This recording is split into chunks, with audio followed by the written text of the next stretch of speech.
Hola chicos, literatura, vaya tío, 006. Muy bien,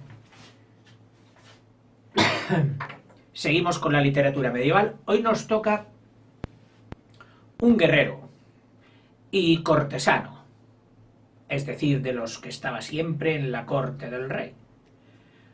Juan Manuel, Don Juan Manuel, para los amigos. Este chico, que tenía toda la alcurnia que podía tener en aquella época. Nieto del rey Fernando III el Santo, uno de los reyes más reconquistador, que tiene en su palmarés principal la conquista de Sevilla, nada más y nada menos. Una de las ciudades árabes más importantes. La conquistó él. También santo, que era difícil. Estar en la guerra y ser santo, pero bueno, cosas de la época. Tampoco lo vamos a poner en contradicho. Pues este era el abuelito de nuestro personaje de hoy. No solo eso, sino que además fue sobrino del siguiente rey, de ese rey que sucedió a este Fernando, a Fernando el III, Fernando III el Santo, le ponemos ahí la coronita, que tuvo ese hijo que parece que le vino grande la corona. Bueno, más que le vino grande, es que se despreocupaba. ¿Sabéis por qué? Porque estaba enamorado de los libros. O sea, prefirió. Estoy hablándote de Alfonso X, del rey sabio, que llamó la historia, hijo de Fernando III el Santo, que le dijo a su padre: ojo lo que haces con todo lo que yo he conquistado. Pues él, en vez de preocuparse de acabar la reconquista y mantener los territorios de su padre, cuando le molestaban mucho de sus libros, le distraían, él prefería ceder algún terreno, qué sé yo, a los árabes, a los portugueses, y se quedaba tan ancho. No le importaba, a él lo que le importaban eran los libros. Bueno, pues este era el tío, sí, de Don Juan Manuel. A ver, con el que se las tuvo tiesas, es decir, a veces llegaron incluso a las manos, don Juan Manuel con su tío. Don Juan Manuel, ya hemos visto, de familia real, había nacido en un pueblo de Córdoba, en Escalona, allá por el 1280, es decir, ya en la última parte del siglo XIII. Y vivió, pues, el primer tercio del siglo XIV. A los 8 años se quedó huérfano de padre y de madre. Pero claro, le dejaron bastante dinerete. Castillos, ciudades, pueblos.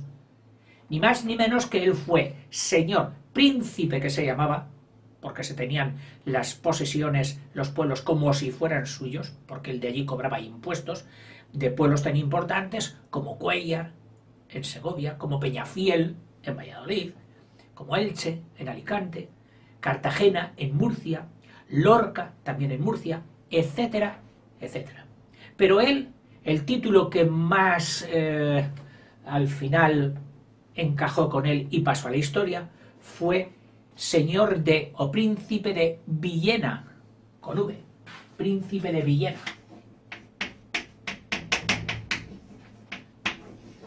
Que es una de las ciudades hoy de Alicante. Tierra de guerreros, tierra seca, enjuta, de pocas huertas, salvo de la de Orihuela. Así como Valencia tiene muchas huertas y era muy feraz, muy fértil, Alicante no. Y allí, cuando la tierra es dura, la gente tiene que ser más brava todavía para poder sobresalir. Pues ahí en Villena con un castillo precioso.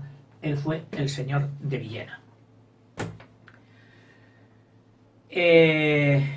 Con el paso del tiempo, su tío, Alfonso X, le dijo: oye, sobrino, vas a ser el tutor de mi hijo. Es decir, el tutor de Alfonso XI. ¿Por qué? Porque vio que él, además de buen guerrero, era muy entendido en letras. Gracia que debía a que los tutores, cuando él se quedó huérfano, no le educaron solo en las armas, que ya creo que le educaron, sino también en la cultura del latín, del griego, de la gramática, etcétera, etcétera. Y teniendo el tío que tenía, que había hecho la escuela de traductores en Toledo, que fue algo así como la Universidad de Europa, donde traía lo mejorcito de lo mejorcito, pues vivió dentro del amor a la cultura. Pero las armas no se las quitaba de encima. A los 12 años, es decir, a los 4 de haberse quedado huérfano, estaba luchando en la guerra con 12 años. Defendiendo Murcia, ¿de quién? Pues de sus vecinos, los árabes o los moros de Granada, que todavía no los habíamos echado, que estaban allí, y era un reino muy potente, y de vez en cuando enseñaba los dientes y se iba a por lo que los cristianos ya habían reconquistado, como fue en este caso. Que dijeron: vamos a por Murcia, y allí estaba don Juan Manuel defendiendo Murcia.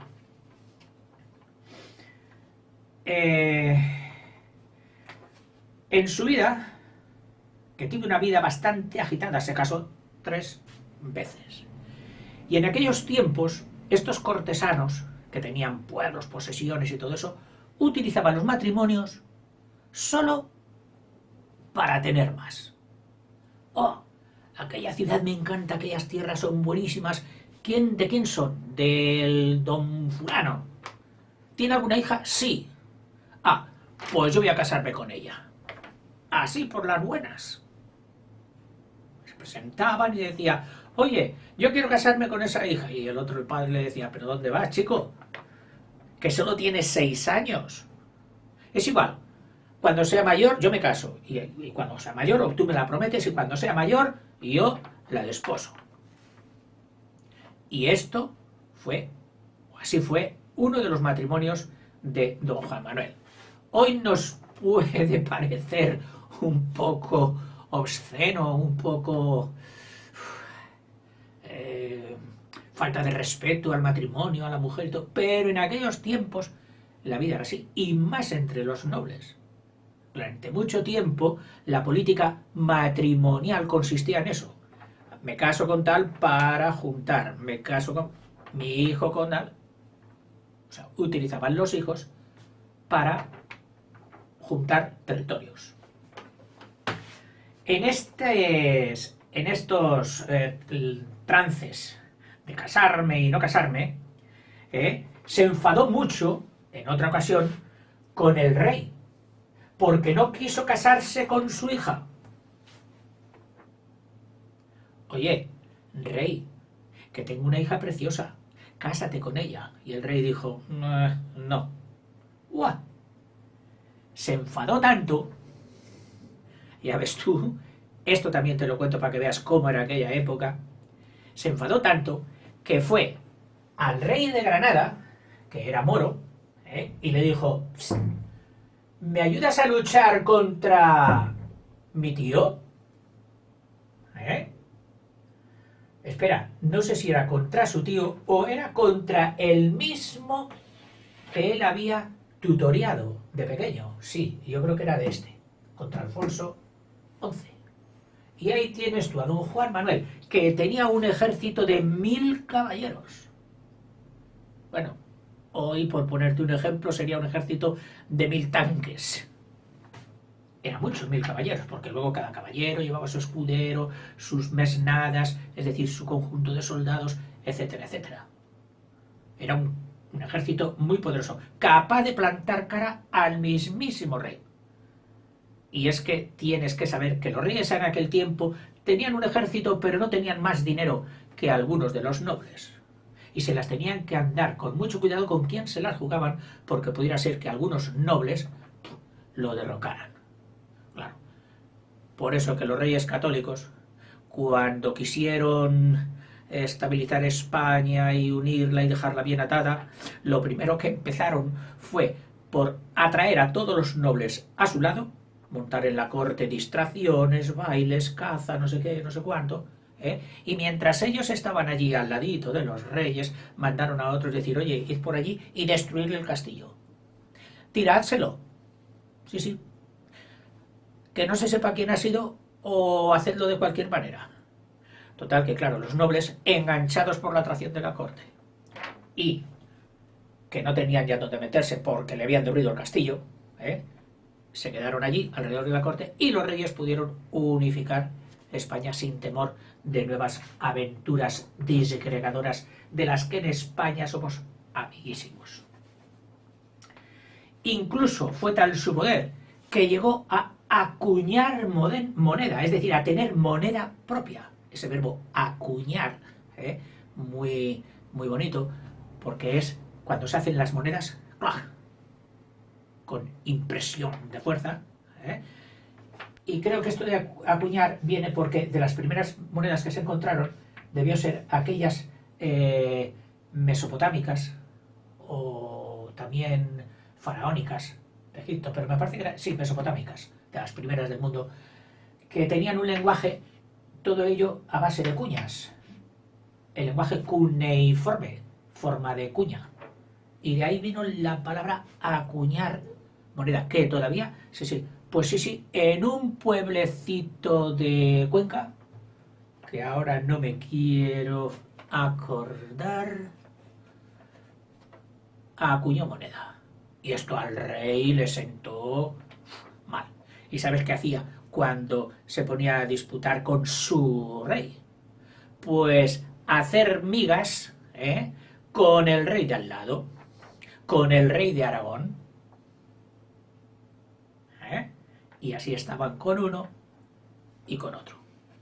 En fin, después de toda esta vida de guerrero, de revueltas, de castillos, de matrimonios y de todo, hete aquí que don Juan Manuel se da cuenta de que había, si no errado, no había escogido bien su profesión, porque a él lo que le gustaba en realidad era ser maestro de escuela. Sí, no es una broma. Oye, al fin y al cabo es la mejor profesión del mundo, o sea que tampoco era tonto. Y no lo digo porque lo sea yo. Bueno, porque él, a pesar de que no estaba muy bien visto que estos nobles de malla y de coraza y armadura se dedicaran a cosas tan finolis como la escritura, que eran un poquito despreciadas, la mayoría de los nobles guerreros se morían sin saber ni leer ni escribir, porque no lo necesitaban. Tenían gente subalterna, los pobrecillos, que ya leían y escribían por ellos. Pero don Juan Manuel recibió una educación más culta, no solo para las armas, y él sabía hacerlo. Y lo que más le gratificaba, lo que más le llenaba era enseñar. Y entonces se preocupó de hacer libros, unos de historia, otros de la guerra, pero todos en el aspecto moralizante de querer enseñar algo. Y lo que mejor le salió fueron unos cuentos. Él, cogiendo temas que le habían contado cuando era niño, temas, historias, anécdotas de los soldados que había tenido, de los judíos que vivían en aquella época, de los árabes que también estaban rodeándole, y le llegaban cuentas, anécdotas de un sitio y de otro, que él se preocupó de recoger, e hizo un libro de cuentos de 51 cuentos, que él lo tituló El Conde Lucanor. El Conde Lucanor, que se supone que es un un noble jovencito, como lo había sido, que está siendo instruido por un tutor, una especie de maestro, el famoso Patronio. Casi todos los cuentos tienen la misma secuencia,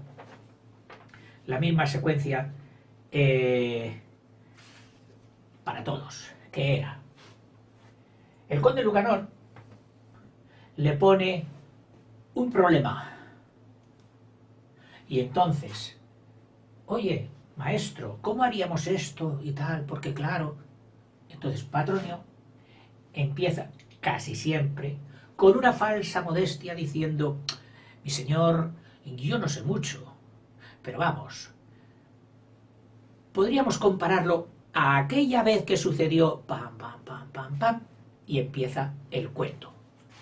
Y cuando el cuento se ha acabado, suelen resumirlo en una especie de versos pareados, dos versos que acaban en consonante o en asonante rimando, lo que luego más adelante se llamó, porque esto se estableció luego ya y lo han hecho muchos durante la historia, como la famosa moraleja, que era una manera de decir al público: bueno, y este cuento que os he contado, por si no habéis caído en la cuenta, ¿qué os quería decir yo con él? ¿Qué enseñanza moral os quería enseñar? Os la voy a resumir. Y entonces él ya, pam, como diciéndoles: solución, tal, tal, tal, tal. O sea, este era el problema, esta era la ocasión, muy bonita, y al final les dice: sí, pero la solución es esta. Y, cosa muy curiosa, que casi todos ellos, después de esto, tienen una frase que dice: y esto sucedió así. Oiga, ¿cómo después de contar el cuento dice y esto sucedió así? Bueno, pues los estudiosos han deducido que es que después de cada cuento iba una viñeta, un dibujo, un cuadro, con una escena, quizás la más representativa, del cuento que acababa de contar. Claro, en los códices que se fueron copiando luego, que son los que nos han llegado a nosotros, no fueron el original que tendría la viñeta, en esos códices más próximos a nosotros y que nos han llegado, ahí ya no estaba la viñeta. Pero claro, el que transcribía, el copista, escribió hasta la última frase. Y luego cuando dijo: bueno, y esto yo no sé dibujar, no lo hago, pum, y lo dejó ahí sin dibujar. En el libro de... bueno, tiene otros libros también, el libro de los estados, donde trata de hacer un bosquejo, una teoría de la política de aquel entonces. Que el que siempre había estado metido en un sitio y en otro, pues tendría mucha experiencia. La obra de Juan Manuel pasa por tres fases. Primero, una fase, muy lógico, que tenía mucho que ver con su tío Alfonso. Su tío Alfonso había hecho libros de juegos, libros de historia, libros de esto, y todos también con efecto moralizante. Entonces, su primera obra está enfocada mucho de acuerdo a los cánones de su tío. E hizo, pues, la crónica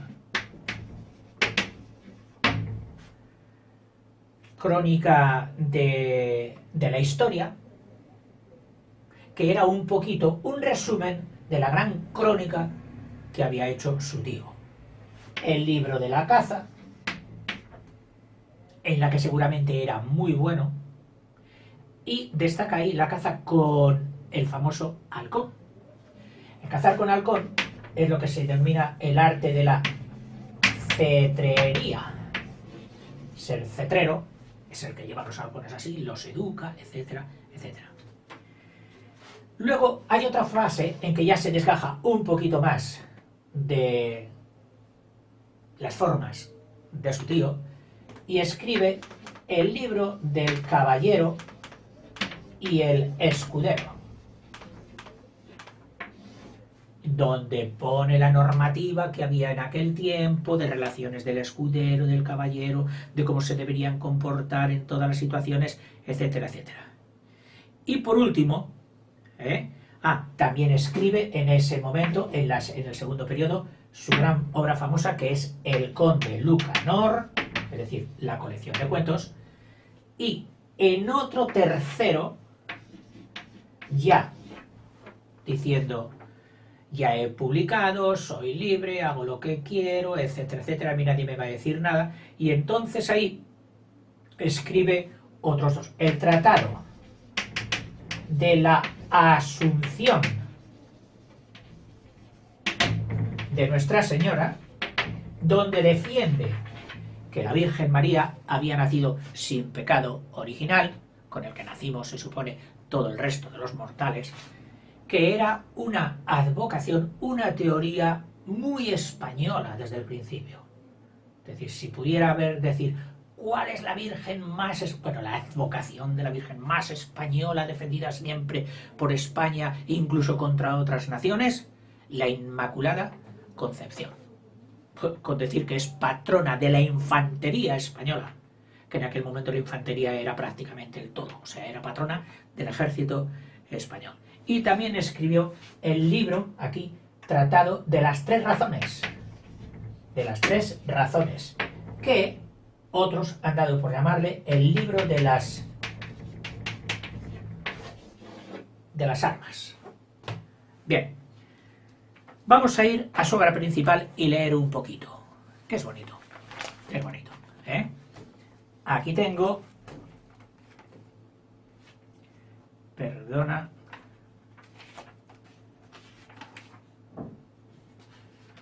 Jorge Manrique, don Juan Manuel. Aquí tengo dos cuentos ya en versión de castellano moderno. De ellos, bueno, pues vamos a coger, qué sé yo, como decía uno, pito, pito, colorito, pues este mismo, El pobre que comía altramuces. Los altramuces son unos frutos, así, en forma de ficha de las damas, suelen ser amarillos. En mi pueblo los llamaban chochos. Se recogían, se recolectaban, quedaban duros, durísimos, y se les daba a las caballerías mezclado con paja. Pero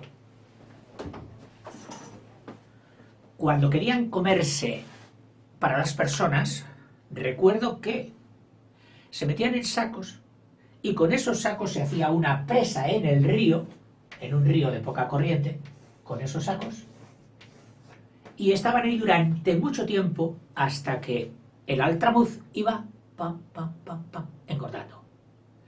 Luego tiene dos cotiledones por dentro, que cuando los metes en la boca, con piel y todo, tiene una piel dura, un poco coriácea. Entonces haces así, y salen enseguida los dos, se rompe la piel, salen los dos cotiledones que tú te comes, están ricos, y la piel la echas fuera. La piel es muy dura para ser comida. Pues mira lo que pasó. Dice: el pobre que comía altramuces. Es un cuento del Conde Lucanor. Había una vez dos hombres que fueron muy ricos y ahora eran pobres. Uno de ellos llegó a tal pobreza que no le quedó nada para poder comer. Lo único que halló fueron unos pocos altramuces. Y acordándose de lo rico que fue y que ahora se veía precisado por la ruina y el hambre a comer altramuces tan amargos y tan malos, porque si se comen sin sal están un poco amargos, comenzó a llorar copiosamente, pero obligado por la gazuza, el hambre, empezó a comerse los altramuces. A medida que se los comía, tiraba las cortezas, las cáscaras, detrás de sí. De pronto se dio cuenta de que otro hombre, a sus espaldas, se comía las cortezas de los altramuces que él tiraba. Era aquel otro rico de que hablamos al principio. El que comía los altramuces preguntó al que comía las cortezas por qué hacía aquello, y éste le contestó que había sido mucho más rico que él, pero que habiendo llegado a una extremada miseria, Era tanta su hambre que se sentía feliz cuando hallaba aquellas cáscaras. Al oír esto, el que comía los altramuces dejó de desesperarse tanto, ya que vio cómo había otro más pobre que él y con menos razones para serlo, pues había sido más rico. Y con esta serenidad se esforzó, le ayudó Dios y halló el modo de salir de su pobreza. Reenganchó. Dijo, no soy tan mísero, no está todo perdido, puesto que hay alguien peor. Y ahora viene la moraleja, por si no nos habíamos dado cuenta, que dice, por ser pobres nunca desmayéis, pues otros más pobres que vos veréis. Bien, ese ha sido uno. Hemos dicho antes que don Juan Manuel recogió estos cuentos de todos los sitios. Los historiadores y los críticos han encontrado conexiones con cuentos indios, cuentos chinos, cuentos de la India, sobre todo de una famosa colección que llevaba ya muchos años circulando por allí, que era el famoso de Kalila e Dimna. Kalila e Dimna. Y aquí tengo otro famoso. Me voy a atrever a leerlo en castellano antiguo. Presta atención y disculpa si alguna vez me equivoco.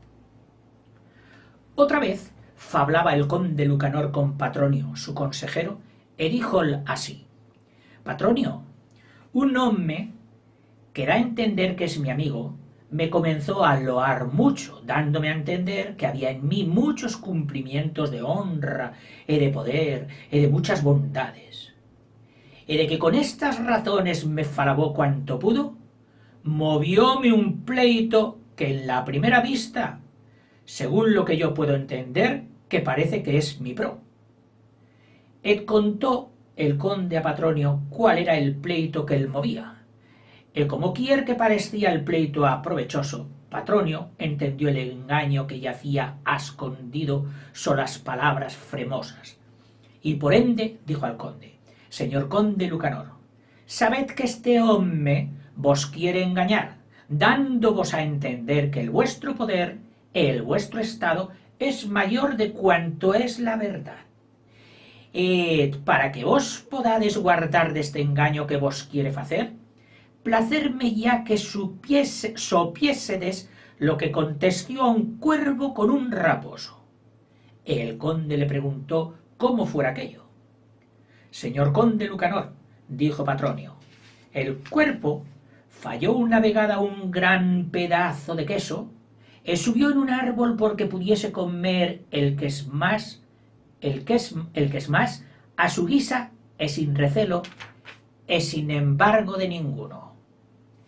Et en cuanto el cuervo así estaba, pasó el raposo por el pie del árbol, desque vio el queso que el cuervo tenía, comenzó a cuidar en cuál manera lo podría llevar dél. Et por ende comenzó a hablar con él en esta guisa: Don Cuervo, muy gran tiempo ha que oí fablar de vos, y de la vuestra nobleza, y de la vuestra apostura. Et como quiera que vos mucho busqué, non fue la voluntad de Dios ni la mi ventura que vos pudiese fallar hasta ahora. Ahora que vos veo, entiendo que ha mucho más bien en vos de cuanto me dicían. Porque veades que non vos lo digo por lisonja, también que vos diré las aposturas que en vos entiendo, también vos diré las cosas en que las gentes tienen que non sodes tan apuesto. Todas las gentes tienen que la color de vuestras péñolas, de los ojos, del pico, de los pies, de las uñas, que todo es prieto. Bueno, hago un inciso aquí. Prieto significa bonito. Mira tú por dónde viene con el pretty woman. Bonito, hermoso. O sea, cuando digas prieto es bonito, hermoso. Porque la cosa prieta no es tan apuesta como la de otro color. Vos sodes todo prieto. Tienen las gentes que es mengua de vuestra postura, no entienden cómo yerran en ello mucho. que como quier que las vuestras peñolas son prietas, tan prieta y tan lucia es aquella pretura, que torna en India como peñolas de pavón, que es la más fremosa ave del mundo. Y como quier que los vuestros ojos son prietos, cuanto para ojos, muchos son más fremosas que otros ojos ningunos, que a la propiedad del ojo no es sino ver, porque toda cosa prieta conhorta el viso para los ojos, los prietos son los mejores, y por ende son más loados los ojos de la gancela, que son más prietos que de ninguna otra animalia. Otro sí, el vuestro pico y las vuestras manos et uñas son fuertes más que ninguna ave tamaña como vos. Otro sí, en el vuestro vuelo habedes tan gran ligereza que vos no embarga el viento de ir contra por tan pam pam. Voy a resumir un poco porque el vídeo se me va a acabar. En fin, que le alaba, le alaba, le alaba. Entonces, sigue luego. Edes que el cuervo vio en cuantas maneras de raposo le alababa, et cómo le decía verdad, creyó que así decía verdad en todo lo al, et todo que era su amigo, et non sospechó que lo facía por llevar dél el queso que tenía en el pico, et por las muchas buenas razones que había oído, et por los falagos e ruegos aquel que él ficiera porque cantase, abrió el pico para cantar. Y desde que el pico fue abierto para cantar, cayó el queso en tierra. Tomólo el raposo y fuese con él. Et así fincó engañado el cuerpo del raposo, creyendo que había en sí más apostura y más cumplimiento de cuanto era la verdad. Et vos, señor conde Lucanor, como quier que Dios vos fizo asad merced en todo, pues veedes que aquel hombre vos quiere hacer entender que habedes mayor poder, en mayor honra, en más bondades, de cuanto vos sabedes que es la verdad. Entended que lo face por vos engañar, y guardad vos del, faredes como hombre de buen recapto. El conde plogó mucho de lo que Patronio le dijo, e fízolo así. Con su consejo fue el guardado de hierro. Porque entendió don Juan que este exemplo era muy bueno, fízole escribir en este libro, fizo estos viesos en que se entiende abreviadamente la intención de todo este exemplo. Los versos dicen así: qui te alaba con lo que no ne sentí, sabe que quiere llevar lo que has de ti. Que esa es la moraleja. Te la repito. Qui te alaba con lo que non es en ti, sabe, entérate, que quiere llevar lo que has, lo que tienes, de ti.